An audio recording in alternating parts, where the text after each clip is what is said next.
Welcome to our program this evening, and to start this evening's program off, I'd like to introduce Derkrikor Savunjan, the pastor of Holy Translators, to offer today's invocation.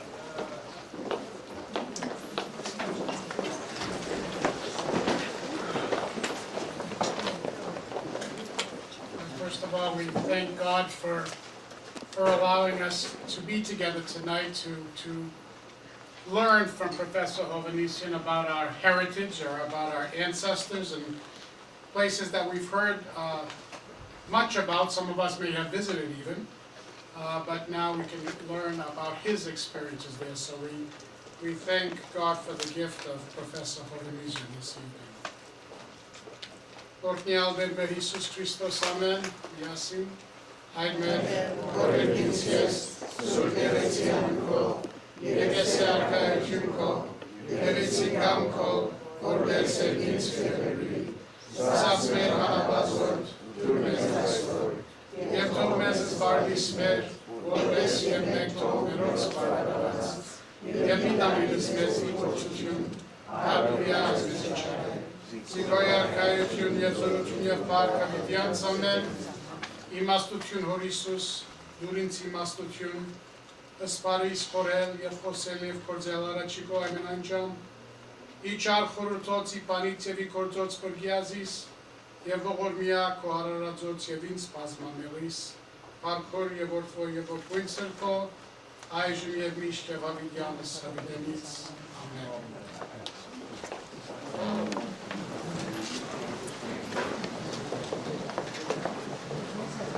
Thank you, Denhai. My name is Stepan Poligin, and on behalf of the parishioners of Holy Translators, we'd like to welcome all of you to our parish, those of you that are new to visiting our parish community, and we'd like to welcome everyone to what we will hope and we know will be a very exciting evening. First of all, we're excited to once again have the opportunity to co-sponsor an event with NAASR. It really is a great partnership. Those of you that attended the event we had here almost 2 years ago in May, this works for our community since we're trying to bring more educational and cultural opportunities into the Holy Translators environment, and it works for NAASR because it gets them out into the community so that they can become even a broader asset for the community. So, we're very thankful for that, and we're very excited. We are also very honored tonight to once again co-host Professor Hovannisian's presence here. When Mark called probably about 3 months ago and said that there was an opportunity for Dr. Hovannisian to come back to our church to offer his thoughts on his most recent trip to historic Armenia, it was really a no-brainer. This is a tremendous honor for us to host him a second time as one of the preeminent historians in the Armenian community in America, and really one of the founding fathers of scholarly and academic work in the United States relative to Armenian studies. So we are truly honored to host this evening. At this point, I would like to introduce for a few words and comments, welcome Rafi Yaviayan, who is the chairman of the board of NAASR.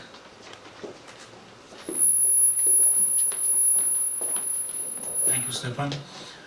On behalf of the NAASR Board of Directors, I want to emphasize that it is a great pleasure to be co-hosting this evening's event with the Holy Translators Church here. If you haven't previously been in this facility, it's one of our most recent diocesan churches, and I do come here quite often because 3 of my grandchildren attend this church, the Armenian school and the Sunday classes. A couple of years ago, NAASR organized a trip to historic parts of Armenia, Gilligan Kingdom, and it was a privilege to have Professor Richard Hovannisian as our historian on board, basically, giving us the information prior to visiting each one of the sites. It was a trip tailored to the participants' interests, people who needed to see where their parents, grandparents were born and grew up before the deportation and the genocide of 1915. A lot of us were very emotional in visiting the places that we did visit. Your program lists all the areas that we had visited. I'm sure Professor Hovannisian is going to give you more details of the places we visited, pictures we took, and sites and history we learned as we went along. It is my duty as NAASR board chairman to also invite you to membership in this organization that sees quite a bit of achievement, especially in the last decade or so, with the advancement of Armenian studies through the lecture programs that are not only local here in the Boston headquarters area, but now very active in the West Coast and trying to get to the southern states as well. So your support as members is important to the NAASR organization, and certainly you can benefit from your membership by attending lectures, by being on our mailing list, email list, certainly use of the bookstore department where books are sold. On this occasion, the books carried by NAASR that have Professor Hovannisian's authorship are available to you as well. NAASR also has a very large research library. It's not a lending library, you cannot take books out, but certainly scholars, students in Armenian studies and topics are welcome to come and use the facilities as necessary. It is my privilege to welcome you all to this gathering, and we do expect to continue this co-sponsorship opportunity with the Church of Holy Translators in the future as well. I will next invite Mark Mamigonian, Director of Academics Programs and Academic Affairs at NAASR, to do the introduction for Professor Hovannisian. Mark?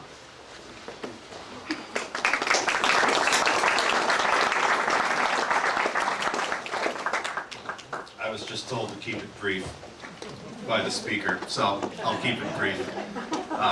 But before I get carried away with myself, let me also thank the Church of the Holy Translators and everyone here tonight, and especially Stefan Religian and Der Tricor for their hospitality and for their enthusiastic partnership with NAASR in presenting this program tonight, as well as the program 2 years ago and hopefully future programs.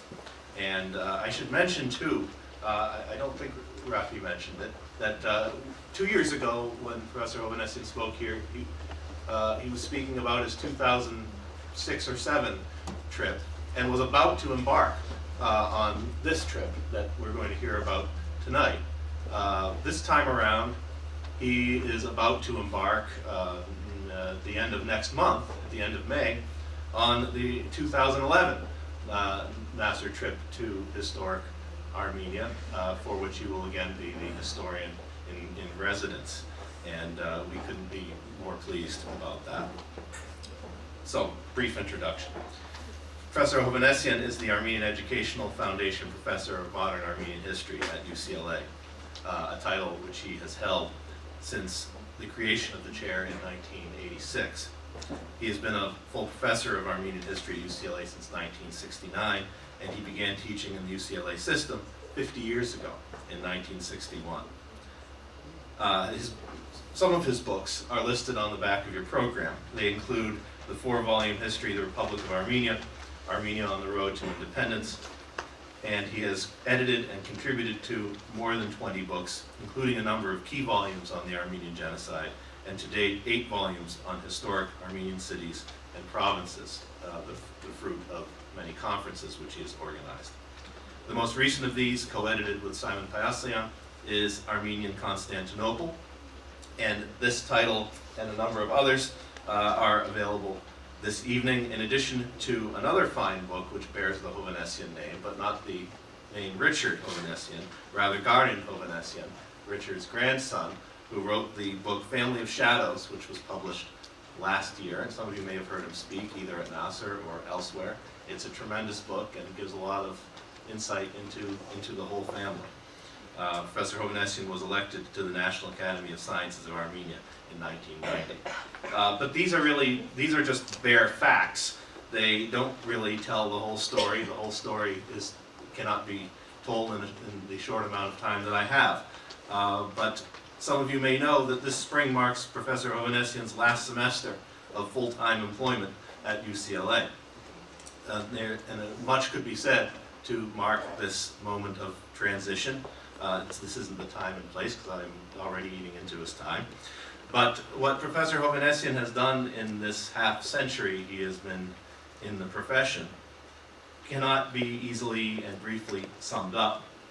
More than the scholarship, the books, the articles, the conferences he's organized and participated in, the lectures he's given, there is, and I think this is true both within the scholarly community and in the lay community, there's a deep and abiding belief that this is someone who stands for something, for scholarly integrity and historical truth, especially, though not only, the historical truth of the Armenian genocide.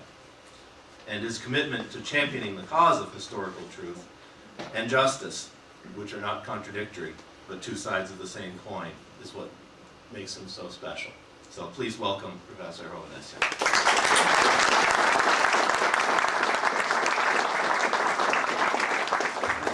Thank you. Arjanabandim Derhaj, Barun Piligian, Barun Yeriayan, Barun Amikunyan, Shragaluchu. It's a pleasure indeed to return. I was wondering who would want to come out on a Thursday afternoon and evening at 7 o'clock, but thank you. When I spoke to you last, I was about to embark on the second trip to our historic homelands. For me, that was something totally unexpected, because after I'd done my first trip with, as Mark mentioned, about 5 years ago, to historic Armenia, and particularly to my parents' home province of Harpert and to their villages of Kesvig and Bazmashen, and had been through Erzurum and on through historic Western Armenia, I didn't think that I would ever want to return again.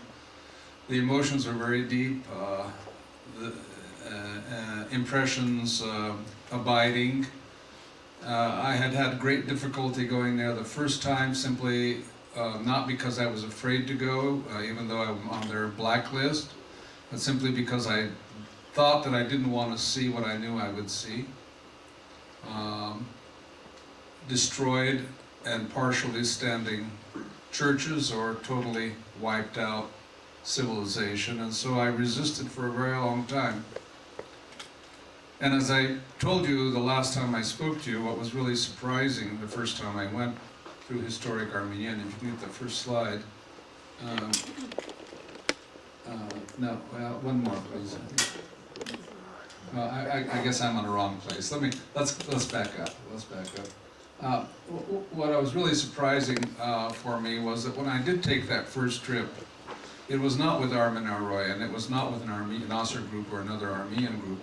I ended up going with a Turkish colleague from the University of Michigan, who's named a woman by the name of Müge Göçek, who's a full-blooded Turk. And it really, from our point of view, our perspective, Mark spoke about 50 years of my teaching. Well, about 40 years of those teaching were very, very tense when it came to Turks.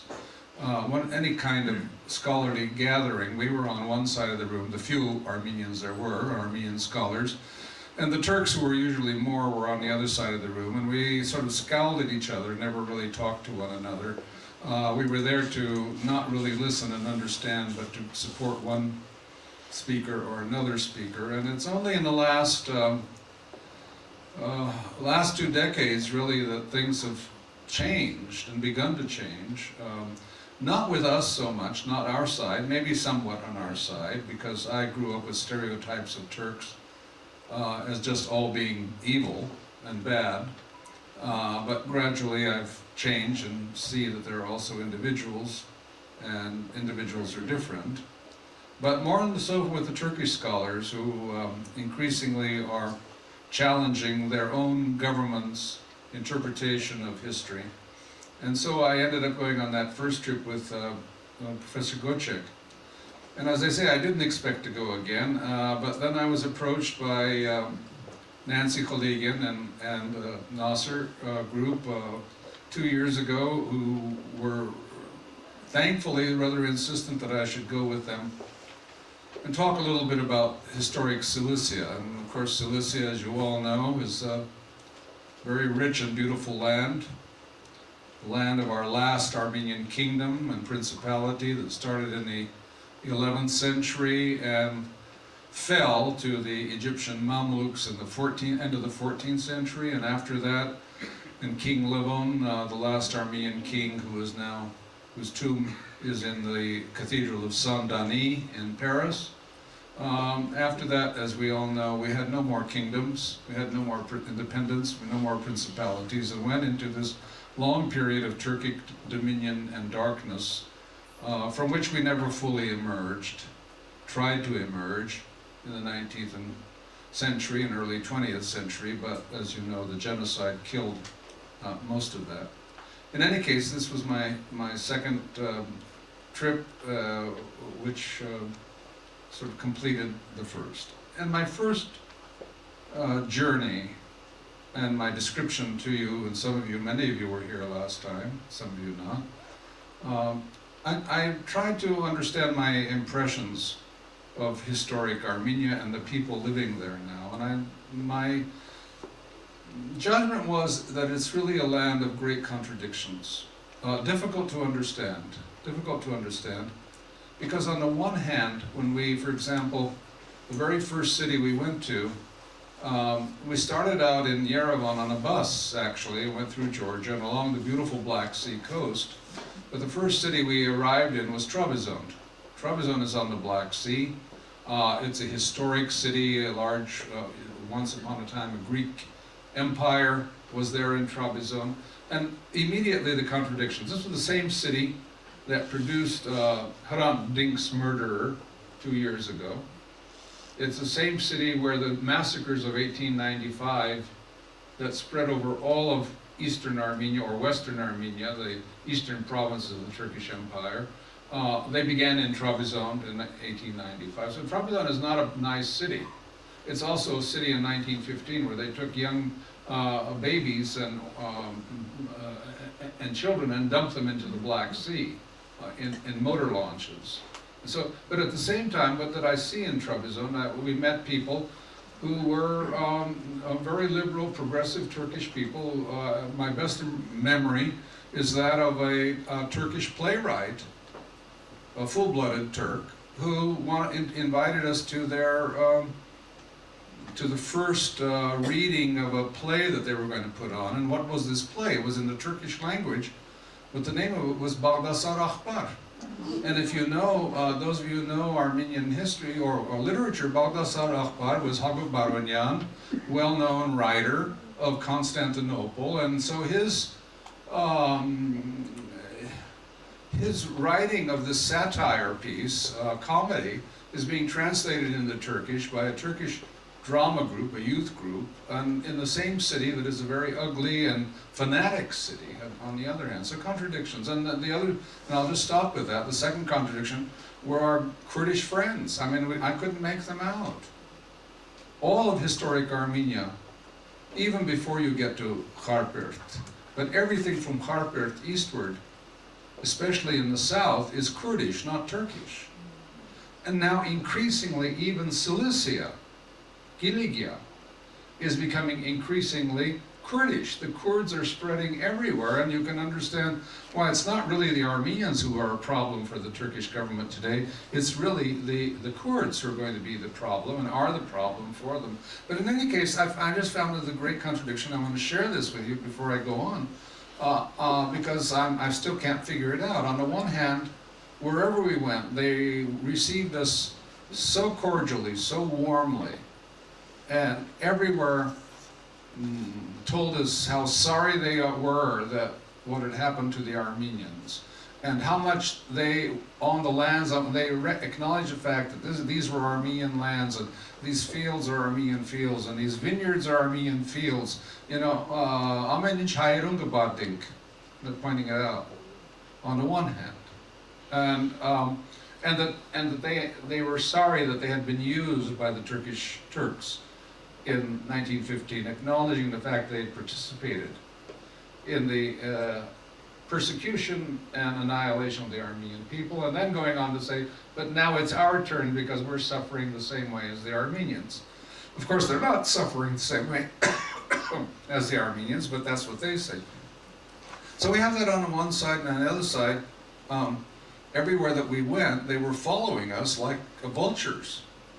Not for the little candy that they wanted from the tourists, you know, candy and gum, and I'm not sure that's a good thing or a bad thing that we do as American tourists when we go to these places, is to pass out candy and gum, but that's what we do. But more so there because they wanted to know where the hidden treasure was that our grandparents had dug into the ground and into the various other places, and they wanted to find out the secret, and they were sure that, you know, no American would be silly enough to go traveling in those areas unless there was a reason, and the reason was that their grandfathers, the dedes, or the priest, the old priest before he was deported, had either buried the holy treasures or done something with them. And so, you know, as I say, contradictions. Well, however difficult the first journey was to historic Armenia, and it was difficult because we walked the routes of the deportation everywhere from along the Euphrates River, and if you're a historian, you know exactly where 40,000 Armenian women and children and deportees were slaughtered in about a week's time in the Chomakhlu gorge on the Euphrates River. And so when you go by that gorge, you're quite aware of the history, and it's very difficult.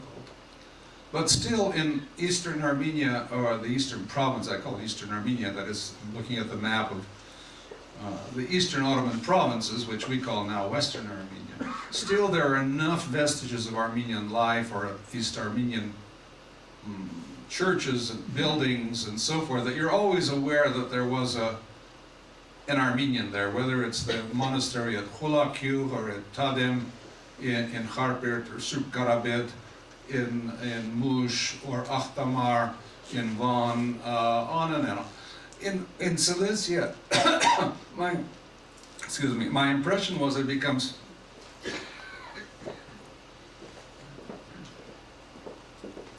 more and more difficult to find our Armenian heritage there, because it's such an advancing and developed area that the Armenian character of the land is being wiped out much more rapidly than even in the eastern provinces. The infrastructure is wonderful. They have great roads, they have great buses, hotels, tourism, and so forth. And so the Armenian presence, we have to look more and more for. It's there, but we have to go to discover it. I just want this evening to say two things. First, before we start, most of the photographs that you see, even though I took my own, I have borrowed from Dr. Armen Aroyan, who traveled with us. Hrag is a physician in California and a what do you call them? A shutterbug, I suppose, who loved to take pictures everywhere. And so I've borrowed those somewhat. And this was a trip that was sponsored, as you heard, by NAASR. And a number of you here, I see your very friendly and familiar faces. We shared those very intense couple of weeks, traveling, starting out in Istanbul and then going forward on to Cappadocia and Gesaria. Now, Cappadocia and Gesaria are not a part of Cilicia, but they're sort of gateways to it. And you probably know that since you're in Holy Translators Church, that it is in Cappadocia, in Gesaria, that Gregory the Illuminator was ordained and became the the chief bishop of the Armenian church in the 4th century, so that Gesaria, Cappadocia, and all these areas have a strong imprint. And then from there we did enter into Cilicia. Let me just now share with you not so dramatic impressions as I had when I went to eastern provinces, that is of Western Armenia, but nonetheless still very colorful, I think, images that we had from this journey. Starting in Istanbul, as you'll see next. Here we find the boat. I think it was going to the island of Kanala, which is an Armenian inhabited island off the Prince Islands off of Constantinople. Armen Aroyan is our tour leader here. Next. Okay, this is now we're going into Nevşehir here next. And here you see, this is where my first trip with my wife Vartiter was here. Starting out at Yerevan, we went all the way across to Batum, down across the Black Sea, down to Trabzon, and from Trabzon then we went to Upper Armenia, Bartsa hike. And it's really Bartsa because Erzurum, is about 8,000, 9,000 feet in elevation. It's really high, or it's like a mile-high city. Maybe not 9,000, but almost, and very, very severe weather there, and then on to Harpert and Dersim and to Van. Now, the next. Here we now see the larger map of Turkey, and we see those of us who came from the eastern regions. You can see Sivas, Sepastia, Tokat, Amasya, and maybe the tour that, if it does materialize, the NAASR tour this year, the end of next month, will start on the Black Sea at Samsun. And if you're a Harpertsi, I assure you that if any of your relatives came here before 1915, that was their port of exit, was Samsun. They went from Harpert and Sepastia northward to the Black Sea at Samsun, and then they took a boat to Istanbul or Constantinople, and from there to Marseille or somewhere else. So this tour is going to start, my understanding is, from Samsun down to Amasya and Sivas, and you can see Sivas in Lesser Armenia. So these are the areas of historic Armenia. It's to the west now that we're going to look. You'll see the name, you don't see there Caesarea or Caesarea, or it should be there, I don't know why it's not, but there is Nevşehir,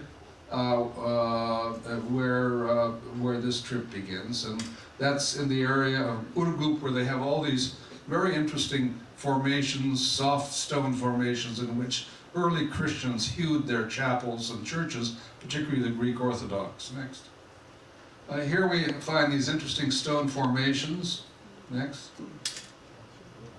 And already members of our group interacting with local Turkish or Kurdish women, and interestingly, increasingly, you can see they're covering their heads. Religion is making a strong comeback in Turkey, and they were very friendly. These was a religious group. They even had little Korans in their hands and preaching about religion. Next. These are the Urgup region where we have these churches. Next.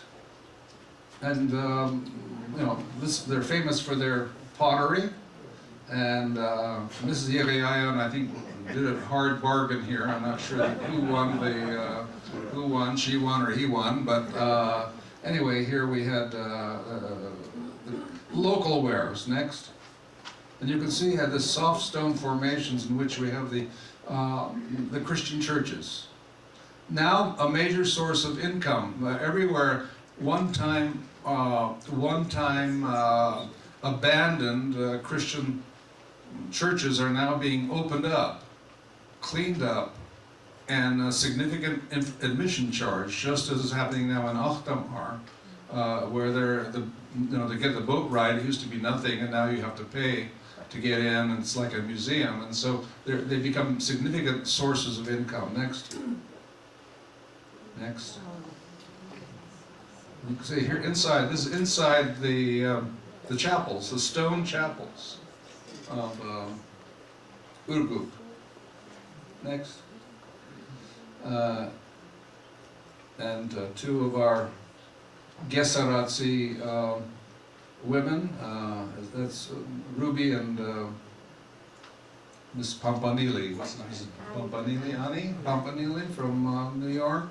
And you see, wherever we went, and it's natural, you want to stand by the sign that gives the name of where you came from. And here they are, you know, happy to see the name of a place that they've heard all their life, but really never knew much about. Next. We're now in Gesaria, Caesarea.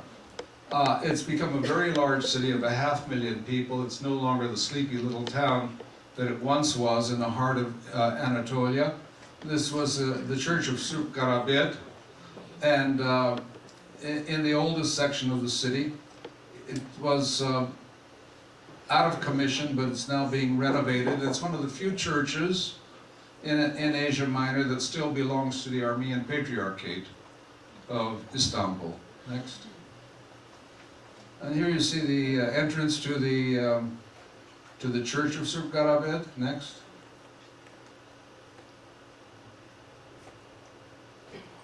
The entrance. Next.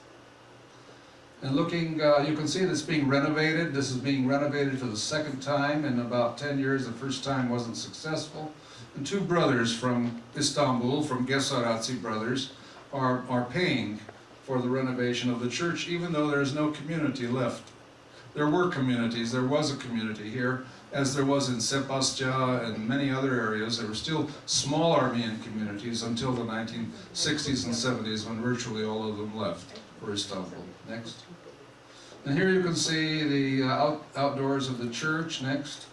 And the school, I think it says Gumushian Varjaran, Azarutar Vatsunuhutin, was opened in 1868. And it's is it say Sarkis over there or no? Mariam? Sarkis Gumushian Varjaran, the Sarkis Gumushian school. Right next to the church. Next. And here are the people and the locals, and these are not even Turks, these are gypsies. They're Poshas, Kanchus, and they live in the neighborhood of the church, as you can see them. Next. Again, there is some little contradiction, because in many places, the city administrations are acknowledging the Armenian past presence here, and they're doing that here. As you can see, the old Armenian quarter is being used as sort of a historic district, and they're renovating some of the Armenian homes and buildings as they're fence them off, and you can see them here. Next. As sort of historical heritage areas. This whole area, these were the old Gesaria Armenian areas that are being restored as heritage sites within the city. We're now up above, you see yourself there? This was an Armenian village, a beautiful Armenian village above Gesaria. It's known as Talas. Talas had a famous American school, and we've gone up above the city of Gesaria, and it's like, you know, Amaronots. You're sitting above the city and looking down at Gesaria below you at Talas. Next. And that's the American school, and you can see how the city of Gesaria has expanded. Look at all the high-rise buildings. I say now a city of 500,000, but look at the homes nearer to us. I mean, these were the nice homes and buildings, and they may not have been the exact buildings, but the areas where the Armenians of Talas lived, with the American high school here. Next.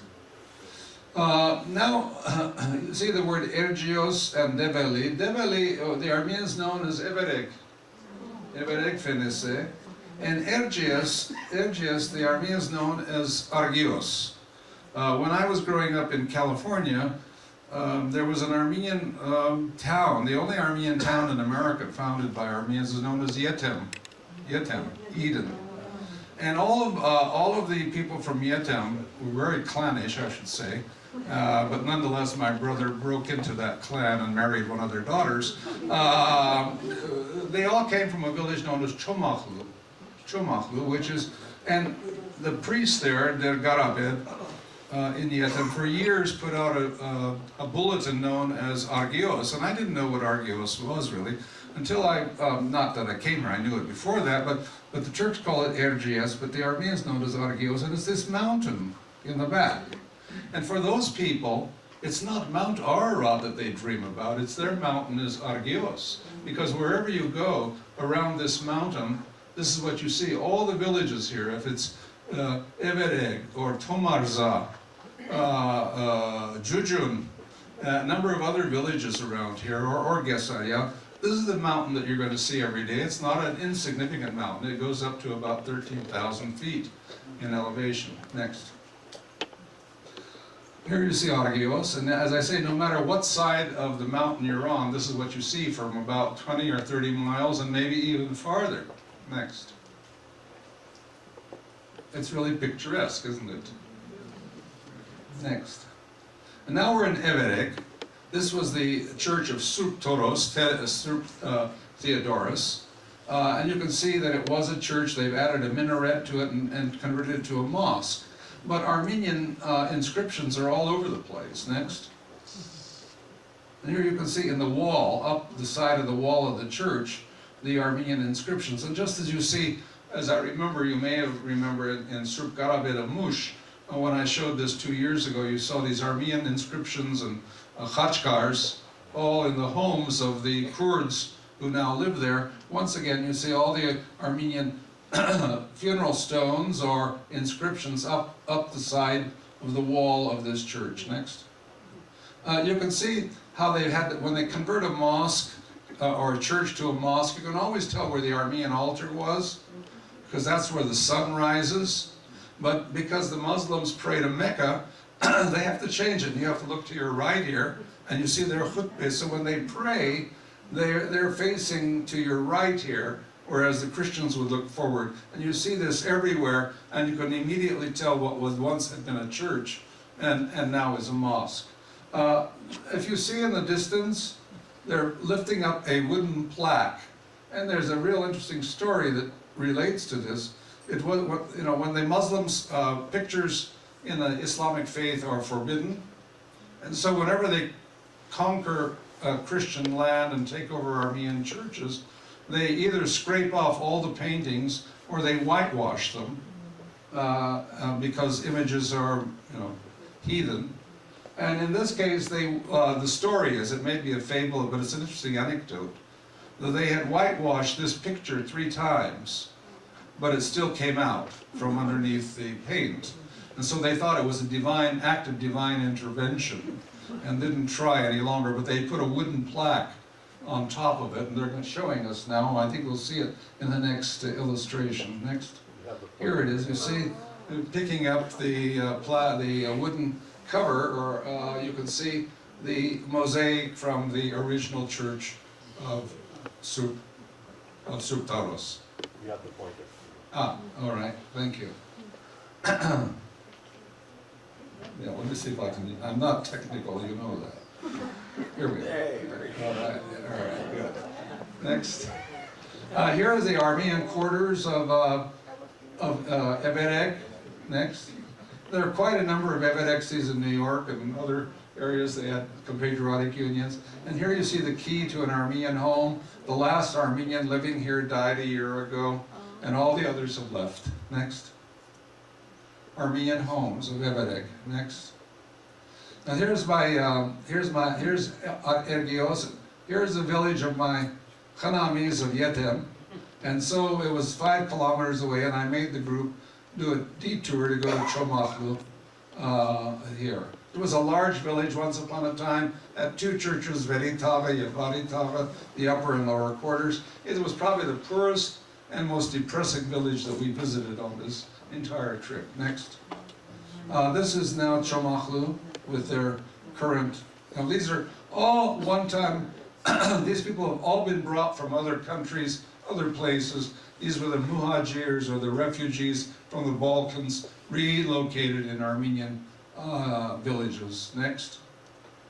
And here is Chomakhlu and the upper town. Next. And here, look, here's one of the Armenian churches. You see the Gamar, the arch, and inside was just all dirty, wet manure. It was a stable. I mean, when they say chamur and about it, and that's what's left of this village, a large village of probably 2,000 or 3,000 people. Next. And here you can see all this attar, all this manure that they dry for fuel, and you find Armenian inscriptions in various places here. Next. Next. Look. Armenian in their stone turned sideways, and they use it for something else inside of a building. Next. Next. Now we've gone, now we're finally entering Cilicia, and you know you're entering Cilicia when you see these mountains that Armenians called Davros, the Taurus mountain chain. The Taurus mountain chain separates Cilicia on the south from Anatolia in the north.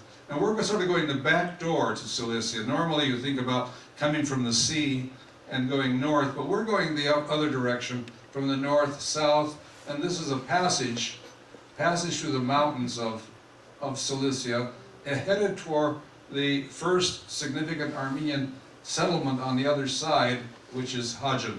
Next. And here you see the entrance way up here going down into the valley where you're going to find Hadjin. This is where we stopped, and Rafi pulled out his notes and began singing Cilicia with those people who felt like singing Yerpor Patsvinterner. So, Cilicia. Next. The road to Hadjin now, here, which was a town of 30,000 people, now with only 4,000 left. Next. Next. Now known as Hadjin Saïn-Beyli. It has 4,000 or 5,000 people of the 30,000. This is a girl from Southern California, and Mr. Aroyan. Next. And here's the town now of Hadjin, what's left of it. Next. And this was the Armenian girls' school, Akhchigans Varjarana, that was built only in 1912, and means that it had a life of only 2 years before the Great Calamity, and gone. And what is significant for me is that education for women, Armenian women and girls, was spreading everywhere throughout the Ottoman Empire by 1912. Women and girls were becoming educated and literate, and again, how different they were from their Muslim counterparts who remained illiterate and non-schooled, and maybe even one of the reasons for the increasing divide between the Armenians and the non-Armenians. The other point that I want to raise is this year, last year actually, 2010, was the 90th anniversary of the defense of Hadjin by the Hadjinses. You know, Cilicia is different from many other areas of historic Armenia because after World War I, thousands of Giligatsis returned from their exile, and they came to Adana, to Aintab, to Marash, Hadjin, Zeitun, Sis, and many other places. And so of the 30,000, a few thousand, maybe 6,000 or 7,000 or 8,000 Armenians returned to Hadjin, and were the first to be abandoned by the French. The French came and occupied this area, but then they abandoned the Armenians as they did in Marash in 1920. But starting in February 1920, this was encircled by the Turkish Kemalists, not now the Young Turks, but Mustafa Kemal's forces. And they encircled it, and the very brave Hadjinses defended themselves from February until October. That is nearly 10 months or 8 months of a resistance here. And finally they were overwhelmed, and most of them were killed, and some of them got away through a river, but including the mother of the priest. There's a priest in San Diego, Surgarabet Church, whose mother lived her entire life with a bullet in her heart that she had received in this battle, and fortunately never died from it, but carried it in her heart all her life, the bullet. Next. Here you see again. Next. Next. And before I leave Hadjin, what was interesting, we stopped at a gas station and a man ran out and immediately started talking about the Armenians there and how much he regretted they were no longer then and what a great crime it was. And how did he learn anything? They were learning to use the internet, the people. And internets have reached everywhere, and on the internet you're finding out all kinds of information in all languages, including Turkish. And so you find Armenian history and Armenian events and so forth in the Turkish language. And so he was very regretful that the Armenians had gone, whatever that might mean. We're now at Sis. Sis was the capital of the Armenian kingdom of Cilicia. You can see what a impregnable location it had. The fortress, this is the inner fortress here. Next. I'm trying to find this thing. All right. This was the Catholicosate of Cilicia in Sis, and it was known as Sophia, the Saint Sophia's cathedral complex. It was a very large complex on the hillside just underneath the castle, and the last Catholicos here that reigned here was Sahak Catholicos of Cilicia, who in 1915 was deported. Fortunately, they were able to take many of the treasures they had by miracle on a wagon into Syria, and later, and most of those are now found in the museum of the Catholicosate of Cilicia in Antioch. So the museum, if you go there, you'll find many of the things that originated here. But I want to show you what's become of Saint Sophia's today. Next. Here it is. One still very impressive column and build, but that's what it is. Next. An apse of one of the cathedral. Next. And again, this is what's left. Much of these stones have been taken away by the city people and included in their homes. Next. This is walking up to the great fortress of Sis, the inner fortress, Michna Perta. Next. And you can see how thick the walls are. Look at this. It goes, must be what, about 30 feet in width, maybe more. And so very difficult, therefore, to break over the walls because of its location. Next. And here you are at the top. Some of you climbed all the way up here. The brave ones did.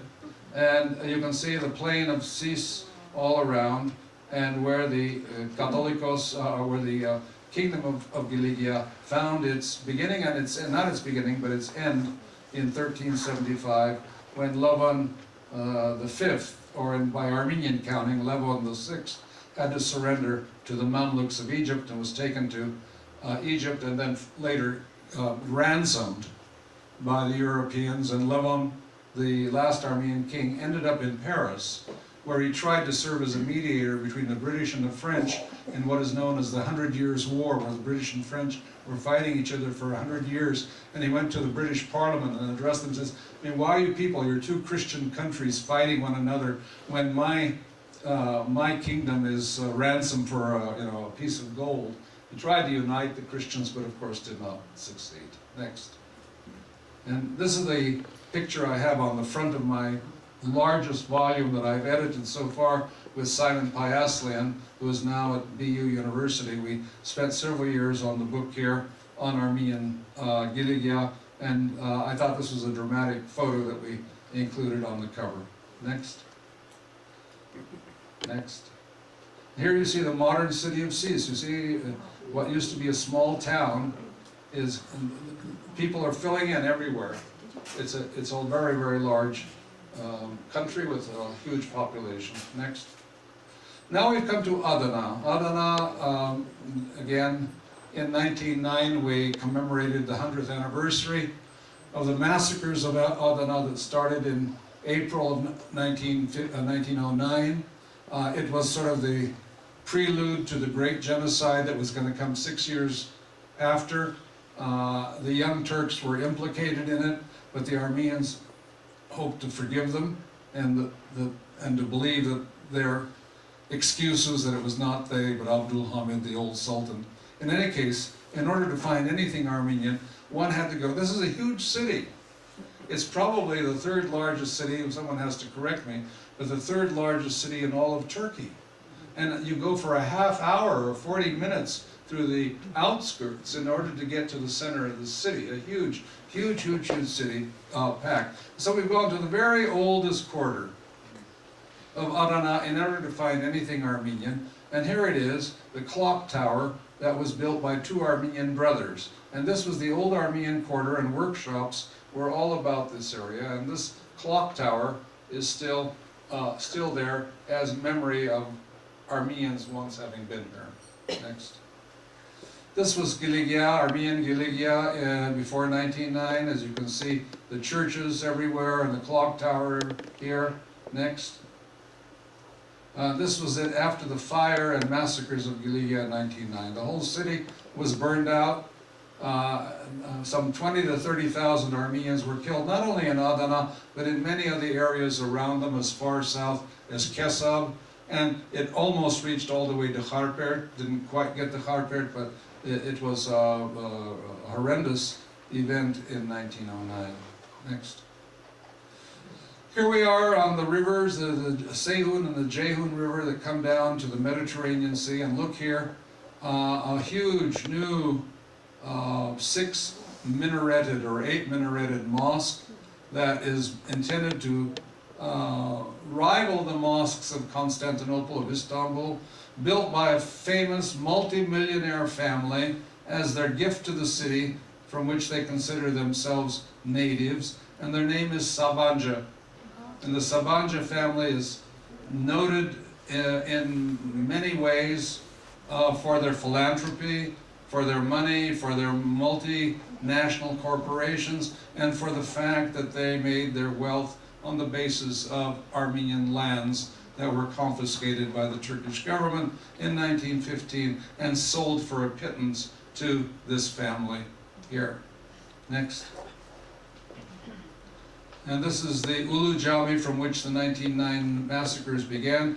You probably know that they start on Fridays, usually starting from the mosque after the imams and the agents get the poor peasants riled up against the Gavurs, the infidels. And so this is where right next to the Armenian quarter, where the 1909 massacres began. Next.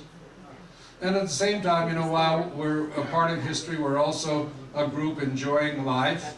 You know, we're living with death, but enjoying life. And here you find the famous Adana kebab, which is about 8 feet long, on this pita bread. You see this bread here? I mean, the old, we used to call it pita bread in Fresno before the Arabs brought in their pita bread. You know, a good time on the shores of the river. Next. And look at here. Here we are in Mersin, which is a port city, had an Armenian church, an Armenian quarter, none of which is to be seen. Instead, we find this beautiful Riviera standing on top of the Hilton Hotel, and everywhere a rich infrastructure of tourism built all along this beautiful natural coastline of the Mediterranean Sea, all of which was a part of the great kingdom of Levon, the first of Cilicia, who be crowned king in 1198 or 1199. Next. We're going about 60 miles to the west in the great fortress of Selefke, and also in the kingdom of Cilicia. You know, Cilicia on a map looks like a very small place, but if you actually drive it, it's not so small. It takes some hours to go from one end of it to the other. And here we are at the fortress of Selefke. I had never heard of Selefketzis, but people from Cyprus say they know a lot of them, because the Armenian community here fled, and they went across the Mediterranean for about 40 miles where the island of Cyprus is. And so if you grew up in Cyprus, you will have heard of Selefketsiler, because these were the Armenians who left from this fortress town to the other. Next. on top of the fortress. Next. And this is the city of Selefke. Next. Now we come to an interesting complex of the Armenian kings, Korikos. This is the fortress of Korikos. And there's one fortress is on the land, on the sea, as an island, and its twin is right here on the land fortress. So a sea fortress and a land fortress controlling the straits here. Next. Next. Being renovated and used for summer concerts is the one-time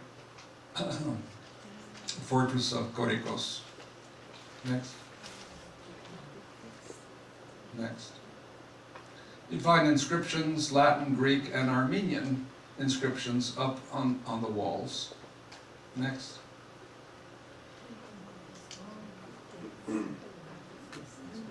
Next.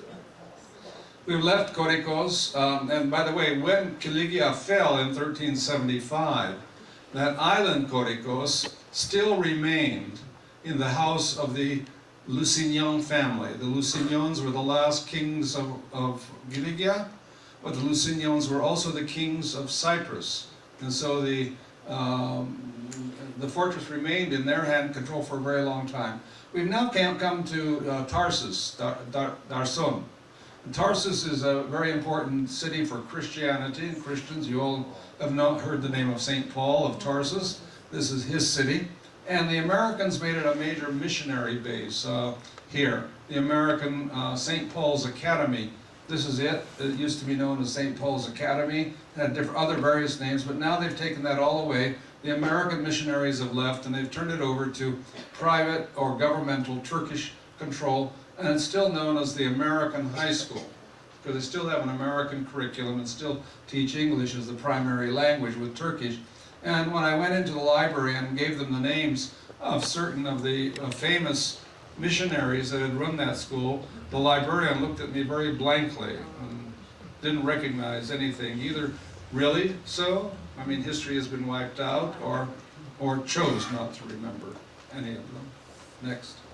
You see the typical pretty American missionary kinds of compounds. They always have a lot of nice greenery, some very well-structured missionary-style buildings, which have endured changes of regimes down through time. Next.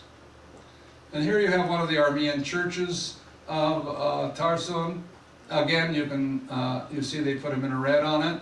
Again, they've changed the entrance from this entrance, which was the main entrance, and here was the altar in the back. Now the entrance comes in from the other side here, and the main altar is here for the Muslims because they're facing Mecca in this direction, whereas Armenians look at the rising sun in this direction. Next. Next. Here you see now the entrance to the mosque, but still some of its old architecture. Next. Next. Again, on my first trip in 2005 or 6, one of my impressions was that everything was so familiar. We all know what this is. We don't have to be told what it is, right? And so the way of life, the foods, from the kebabs to the chorags and the other kinds of things, are after 100 years, we still recognize them and they feel like they're really ours. And much more so than when, I frequently say I've been to Yerevan now for a half century, and probably 60 or 65 times in my life. And yet, this is more me right here than what I can find in Yerevan, except for the fact that a lot of Armenians who have repatriated and brought back our lahmacuns and other kinds of things to Yerevan too, and enrich the kitchen there as well. Next. This is the Ilan Kilise, one of the famous fortresses. In the book that I've just published here on Cilicia, and I hope you'll take one, it's the best bargain because you got more pages for the bucks. If you know, Armenians like more pages. My volume on Bitlis is not selling well because it's only 200 pages, and the other one is 500 pages and sells very well. So you figure that out. All right. Anyway, in this Cilicia volume, a chapter on architecture is written by Robert Edwards, and Robert Edwards has written a wonderful, huge volume on the castles and Armenian castles and fortresses of Cilicia. And among other things which he shows is the masonry. He can always tell when the Armenians have built the castles because they're stonemasons built in a different style from the Greek, the Byzantines, and the Romans, and so forth.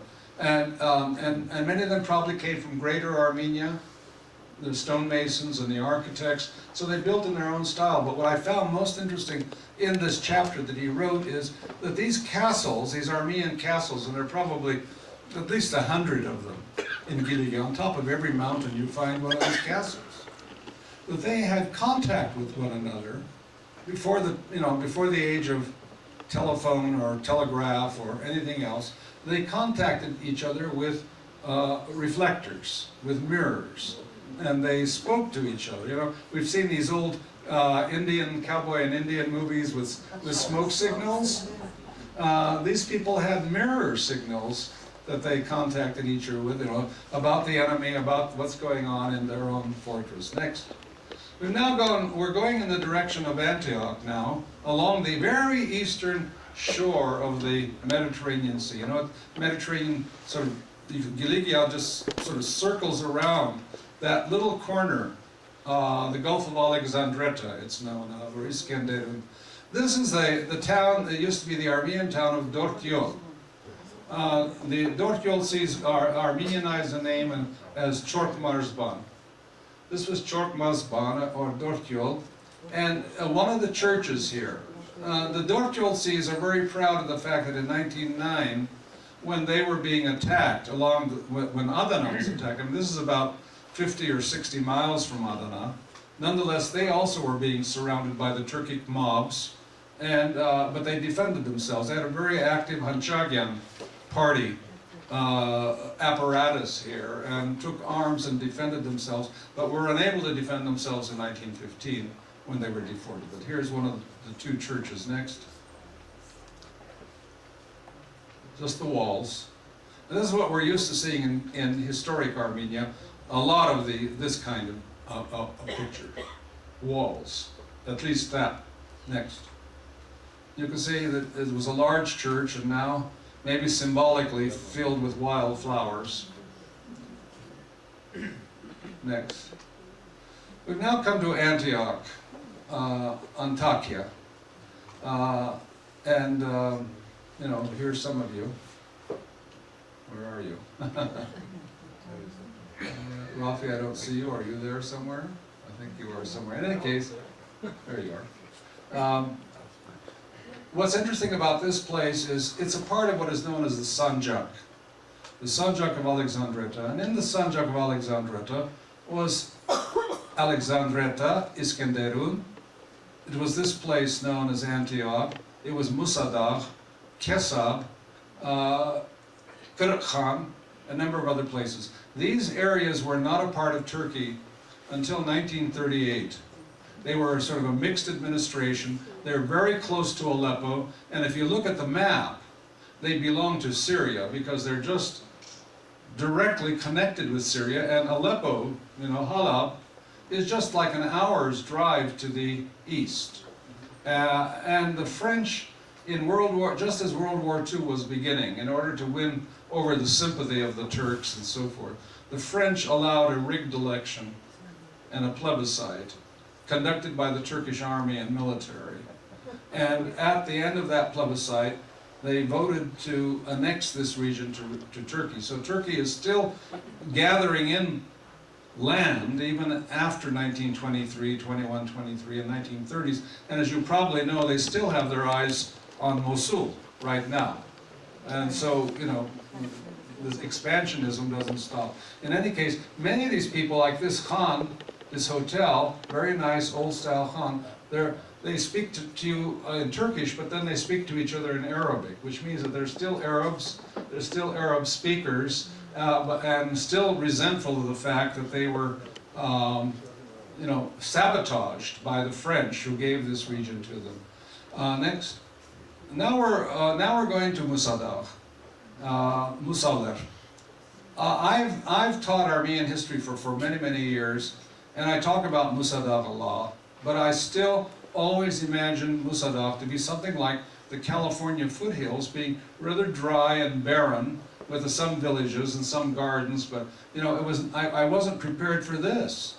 Entire green, lush villages on this mountainside. This is the village of Bitias, and Jamanagi Halepsineros Amaranelsnerune. The people from Aleppo, the Armenians from Aleppo, would come to Bitias for their summer vacations, and they would stay here for a couple of months because the weather is so good. It's elevated and very close to the sea. Next, Bitias, they're lost in greenery.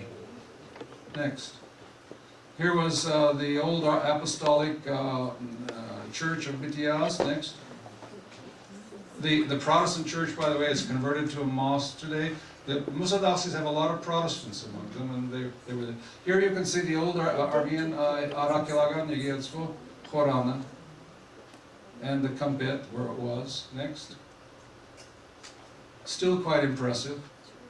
And cleaned up. You see, there was a time when this was all left on Mashag and dirty, but they've cleaned it up. Next. Next. Next. And next. Now we've come to the village of Levonter Petrosyan. I think he was actually born in this village, the first president of Armenia. Ulunozuk. You can see the old Armenian buildings and homes of this Musa Dagh village. Next. There's 6 villages, Armenian villages. If you read Franz Werfel, he'll tell you about 7. And he'll talk about the 40 days of Musa Dagh. It's 6 villages for 44 days or 48 days. But he did it on purpose because of the biblical meaning of 7 and 40 in religion. And so you see that. This is interesting. They have a mosque on top of the Armenian church. That is, they didn't convert the Armenian church to a mosque. They built a mosque on top of it. And you can still see the Armenian church underneath the mosque. Next. Here you can see the Armenian decorative arts in the walls. Next. And here was the Armenian church of Ulunozuk underneath the mosque. A part of it, at least, is much larger than this. Next. And the Armenian inscriptions everywhere to be seen. Next. Next. And on the way there, I don't know if it was Yerevan or who it was, stopped the bus so that we could have some hot saji hots. The bread that they bake in this open oven. They slap the dough on the side, on the heated bricks, and they cook in about 30 seconds or one, and it's just so delicious. Oh, delicious. Saji hots. Next. Now, this is Khadrbek, and the 3rd village of Musa Dagh. And anyone that comes from this village, everyone knows this tree. It's hundreds of years old, and everybody and his mother have been photographed in front of this tree, including governors and marshals and military people and so forth at Khadrbek. Next. Khadrbek. Next. Now, the only Armenian village left in all of Turkey. One of the 6 villages, one of the smallest, was Vakuf. And this is the village of Vakuf, where every year they still have their hedisa, their keshkek, and in great vats they prepare it, and they dance and they sing, and they bring visiting priests from Istanbul for the weddings and burials, and they even have a cold stories mortuary to keep their deceased until a priest can come for the burial. A new church. Next. And here you, Mr. Yayan and Yerevan, Digin Aroyan, Digin Yayayan, Baron Ayo, and Baron Vana, Ayo. And this is Armen Aroyan, and this is somebody that lost some weight and put it all back on. All right. Next. Here's the view of Vakuf, and the houses are sort of lost here. There are only about 30 houses, 30 homes here. And it's about 10 miles, 12 miles from Antioch. Next. And here are one of the members of our group from New Jersey with two local Musa Dagh women. Next. And here you see the mountain. This is the mountain on which the Armenians went up and defended themselves against the deportations. Here. Next. And probably when we go on the other side of the mountain, it took us a while to get there, but this is probably where they descended and they were rescued by the French ships. And if you see this mountain here, right on the other side of this mountain is Kessa, which still remains in Syria.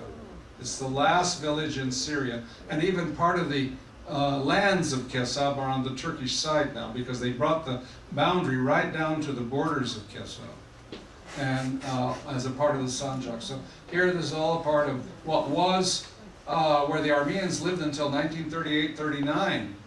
And then all these people left and went to Lebanon, to Anjar, near Baalbek in the inner valley. And you know, if you look at this land and then go to Baalbek, what it was 60, 70 years ago, barren, dry, malaria-infested land where they dumped the Armenians, and who then converted it into these rich apple orchards and vineyards, and now very prosperous restaurants. But it's interesting, I didn't realize it, because, you know, outsiders, the Yabanji they call us, we're Yabanjis, don't know the Odars, we're Odars for them. We don't understand their internal dynamics, but even in Ainjar, they created their quarters according to the villages from which they came. So the Bitiasis were in one area, and the Khadrbeksis were in one, and the Ulumuzuksis were another. And for a long time, they didn't like to even have marriages between these quarters. It was, you know, really quite. Here we are. Next. Next. This is the route where they probably came down. Next. And here we see we've gone up to a restaurant, and from the restaurant we see the evening sunset over Musa, the mountain of Moses. Next. Antioch, one of the many, you know, Antioch is one of the earliest Christian cities in the world, and with numerous, still many Christian denominations having their central bishoprics in this city. This one is part outside and part inside the mountain. Next. And this is Antioch. Next. We're on our way north, back north, through toward Aintab. This was a rather depressing site. It's known as Kiruk Khan. Kiruk Khan was a part of the Sanjak. It's where there was a large Armenian community, and I don't know, some of you may have heard the name of Archbishop Nerses Bozabalian. I don't know if you know that name, but this was where he was born. He recently died in Echmiadzin under mysterious. I think he was attacked, wasn't he? Does anyone know that he was attacked and killed? He had a concussion and died there. Yes. I'm not sure the circumstances, but this was the church there. Next. And you can see what Inchmijaguni you gave us. It's all torn down. And they're a little afraid to do anything because they don't want to create hostility with the local community, the Muslim community there. And so they're being very cautious as what to do with this. Next. We've now come to right on the other side. I mean, we're about 3 miles from Syria, going toward Aintab, but this is the town of Killis. Killis. There were quite a number of Killises in Beirut. They're Killis. This was an Armenian mansion. This belongs to the Chaglassian family, Chaglassians. And it's now a trade school. You can see the wealth that the Armenians had, some Armenians had, in Giligia. Next. And here again, up the stairs, some of you made that journey up those stairs, into the vocational school in Killis. Next. This is quite interesting because in one of the shops nearby, the shopkeeper took one of our members, and I'm not sure who, don't remember who it was, maybe you do, others of you, took him into the back room and found on his wall a picture of the Armenian church of Killis as it once was. Even though they call it a Catholic church, it was the Armenian church. And when the person said, do you want to sell this picture, he refused to sell it, and also denied he was Armenian, but who knows. Next. Now we're in Aintab, sort of wonderful Aintab. I grew up rather prejudiced against Eintopsies, but now I've changed my mind. It's funny, Karpersis didn't like them because they were all Turkish speaking. And we had this prejudice against Turkish-speaking people, not understanding the history of the areas and why certain communities were Turkish-speaking and why they were not Turkish-speaking. But they did have the best lahmacun, so we forgive them for that. But look at this mosque, which is the Church of Surp Asfazazin, Holy Mother of God, Saint Mary, the Mother of God Church. A huge church, much larger than Etchmiadzin, St. Gregory the Illuminator's Cathedral. Next. Had been converted for some years into a prison, and then into a mosque. You can see the dome of the Armenian church, whitewashed. All the images and paintings have been whitewashed. Next. And here again you see where the altar was. Now in its place all you find is a Turkish flag. And again, the Muslims who come to pray are praying in this direction here, because this is in the direction of Mecca. Next. Next.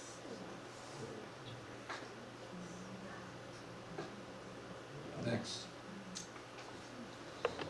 The Armenian Protestants were also active here. They had the first church, second church, third Armenian Evangelical Church of Aintab. We're all here, and the Apostolics as well. So a very active Armenian community and wealthy Armenian community.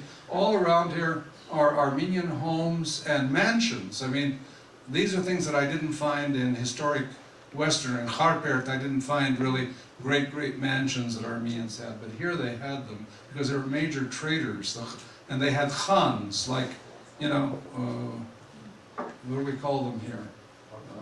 Well, they're not quite strip malls, but they have, shopping centers. Next.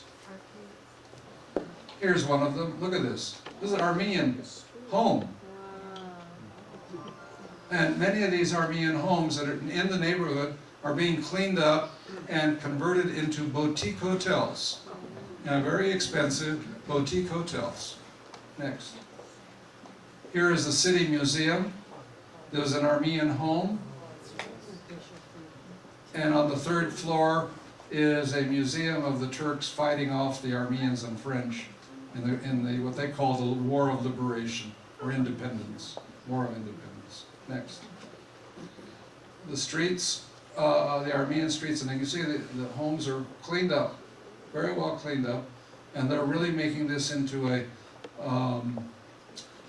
renovated, what do we call renovations when we do? Well, maybe downtown renovation kind of thing, yes. Next. And here again, you see the Armenian homes, Kurkchan Khan, Najarian Khan, and so forth. Next. Some of them have been converted into coffee shops, as you see here. And we, as the Armenian American travelers and explorers, always searching for anything that could remind us of Armenians, and running excitedly to one another if we happen to find an Armenian inscription hidden up here somewhere, as if we've made a great discovery. Next. And look at that. There it is, right on top of that arbor, right on top of the arbor, are Armenian letters from the past. Next. Going towards Zeitun now, I'm coming toward the end of our trip, Zeitun, and an artificial lake there. The Zeitun seas were very excited. We had 2 or 3 Zeitun seas. This was their land. Next. This was Zeitun, 1915. This was Zeitun after 1915. Next. Zeitun today. As you know, the Zeitun seas were these semi-autonomous, guerrilla, wild people, I don't want to wild in quotation marks, who had defended themselves down through the centuries against everyone. And then they ended up making a compromise where they would give the Turkish government enough taxes every year to burn the lamps of St. Sophia, the mosque of one of them, I think it was St. Sophia, converted. And you know, Zeitun means olive, and they were lost in the olive groves here. Next. The road to Zeitun. Next. You see, nice homes in the trees. Next. They have several quarters separate, and they probably have now different names, each one. Next. Next. This is a famous bridge. And from this bridge, people were thrown down. Many Armenians lost their lives or were thrown to their deaths. Although some Armenians also, I'm told, threw Turks to their deaths in this deep gorge with swift flowing water and big ragged stones and rocks down at the bottom. And here's the crossway. Next.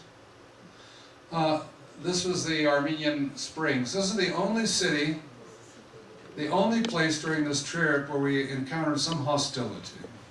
Here the Turkish gendarmes, the Turkish soldiers were very hostile. Didn't want any pictures taken here, didn't want anyone to drink water here. It was a tense moment. And we weren't sure quite, next slide. Perhaps this is the reason. In recent years, because so many Armenians are going back to Zeitun and to Cilicia, this may be the Turkish answer here, that they've now created a monument to the Turkish martyrs who were killed by the Armenians. And everywhere are inscriptions about what Mustafa Kemal says about Armenians and other people say about Armenians, putting them down and so forth. So this could be why there is that sense of hostility there. Next. Here again, you know, what Mustafa Kemal says, Ermeni sorunu. Those of you who can read Turkish can figure it out. Next. Finally came to the last stop, Marash. Look at the population now, almost 400,000 people in a city probably of what had been 50,000. That was a large city. Marash was interesting because it had more Armenian Catholics and Protestants than Apostolics. It's the only city I know which had, where the Armenian Apostolics were a minority. And, but nonetheless had, I don't know, 6 or 7 churches there. What was really depressing about Marash, again, no evidence of the Armenian schools and churches. I mean, if the Protestants had 6 or 7, the Armenians had a huge cathedral here and schools here. All of them have disappeared. All of them have disappeared entirely. Marash, there's nothing really left Armenian in this city.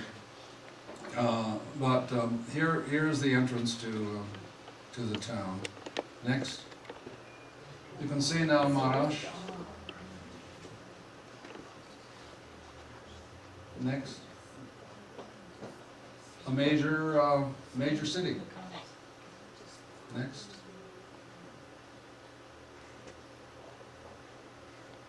This is taken from a park above the city, looking towards some of the Armenian quarters, one-time Armenian quarters. Next. This is the famous walls of Marash. Stanley Kerr, who was a Near East relief figure in Marash, wrote a book, Lions of Marash, because they had the lion, the symbol of the lions there, and they asked me to write the introduction to the book. It's now being translated, has been translated to Spanish, It will be translated now to Portuguese. So this is the entrance to one of the old, the fortress of Marash. Next.